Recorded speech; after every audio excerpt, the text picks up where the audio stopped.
Do you wonder which documents need to be kept and which ones can be disposed of?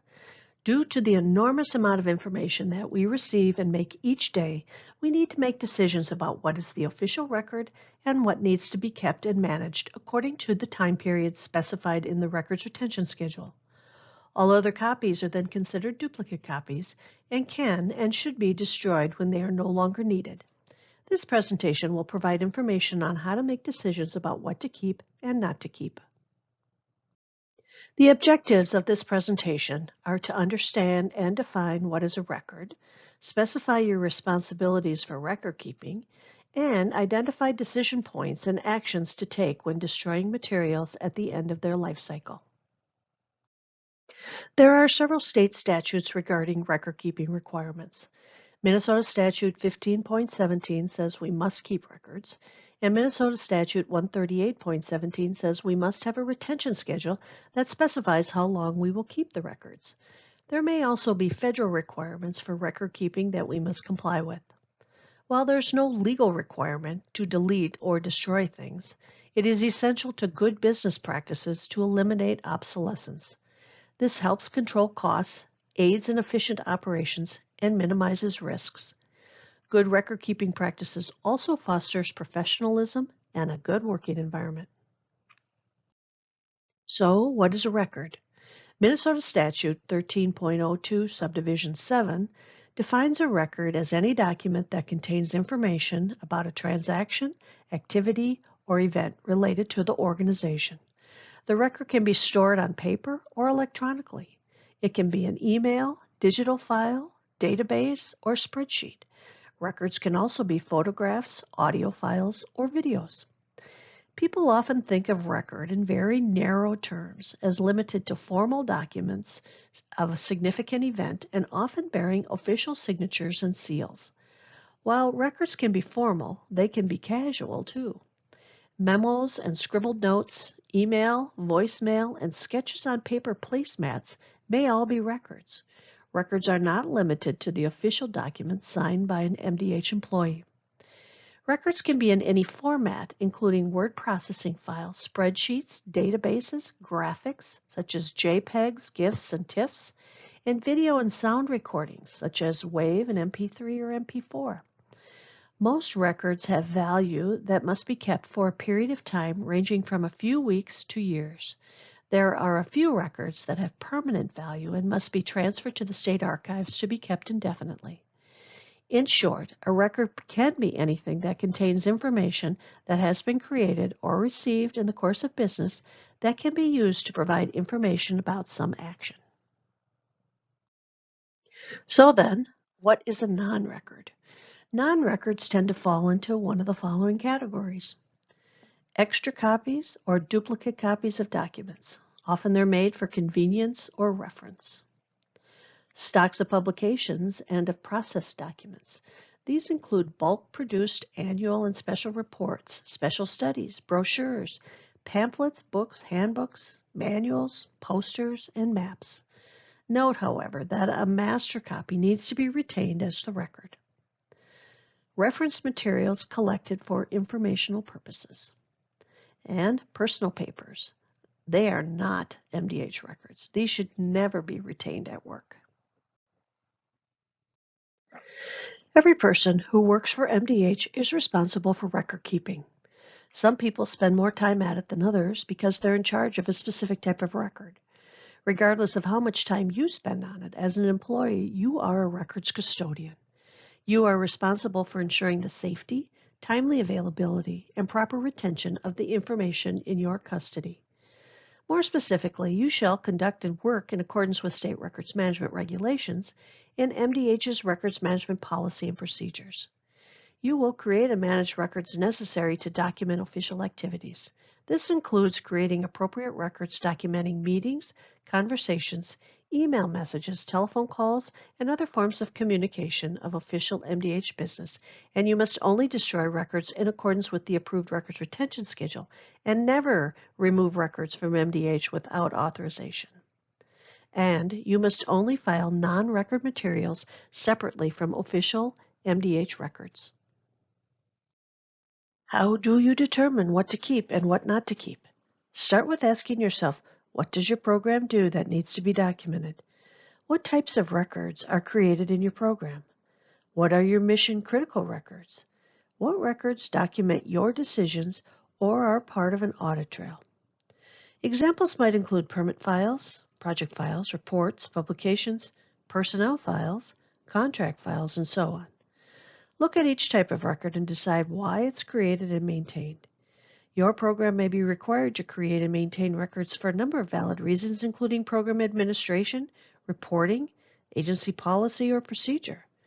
A good reference tool is the file plan and retention schedule for your division, which can be found on the RIM SharePoint site. Frequently, the only justifications for maintaining files are personal ones, such as, I need the records for reference.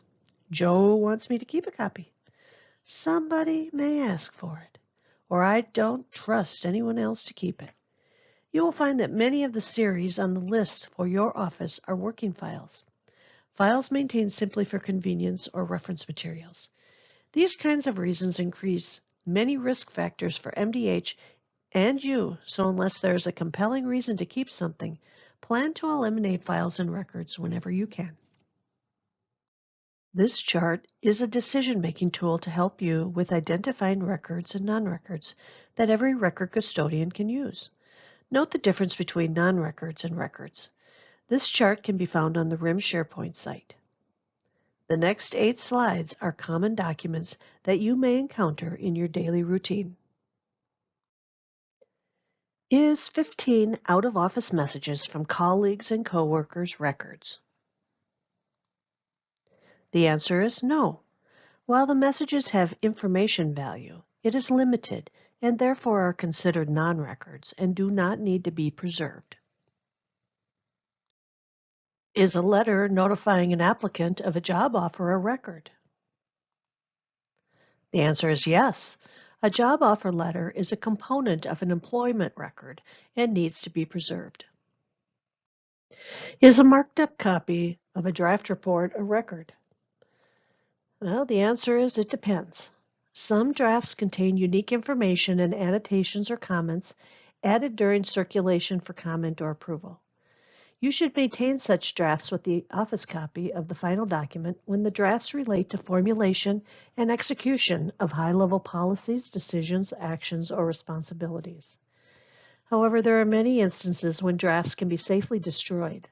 Drafts and working papers are files that relate to routine program or administrative operations, or that contain only corrections or editorial or stylistic changes may be disposed of as non-records.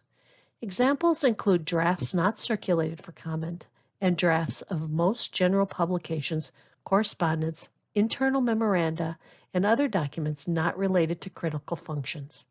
In such cases, drafts and editorial comments can be destroyed once changes have been included in a revised version. Is a happy birthday message to or from a colleague a record? Well, the answer is no. This is not a business record. Are weekly or periodic program newsletters a record? The answer is yes. The master copy of the newsletter needs to be preserved as a record. All other copies can be destroyed when no longer needed. Are notes from a meeting a record? Well, the answer is it depends. If you are the scribe for the meeting, then you have a record. Otherwise, your personal notes are not a record and can be disposed of when no longer needed. Is information that was received in a paper format a record?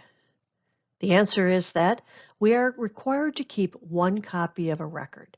So if a record format is changed from paper to electronic, then the paper can be disposed of. Are emails a record? The answer is it depends. The content of the email determines if a record needs to be preserved. If it is a record, it needs to be removed from Outlook and saved to your program's designated record-keeping system, such as a network drive. All non-records can be deleted. The MDH Records Retention Schedule is an official policy that provides mandatory instructions for what to do with records needed for agency business. Every employee and each program should be following best management practices for scheduling to file and conduct disposition activities. The link on this slide is to the retention schedule on the MDH's RIM SharePoint site. There are also many other resources on the site to help in managing records and information. Check it out. As a reminder, disposing of records properly is the final stage in any record's life cycle. The retention schedule will tell you how long to retain information and the method for disposing of it. Always make sure to fill out a records disposition log and submit it to the RIM office.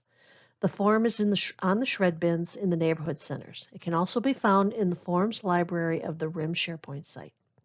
If you have any questions or are unsure about disposing of records and information, talk with your supervisor or manager. You can also contact the MDH RIM office at the contact information on the last slide. As we come to the end of this presentation, remember every employee has records management responsibilities. These include planning to file and scheduling cleaning up time. At a minimum, this should be done once a month. Ideally, this should be weekly to manage the growth of materials you deal with. Always separate records from non-records. It makes it so much easier to clean up in the end. If you have questions about where to store records and information, how to label them, when to get rid of them, talk with your supervisor or manager. You can also contact the RIM office with questions at the contact information on the last slide. I'm Chris Johnson, the MDH Records Manager. Now go out there and do good records management. MDH is counting on you to create, store, protect, and dispose of information in a way that supports good business management. Thank you.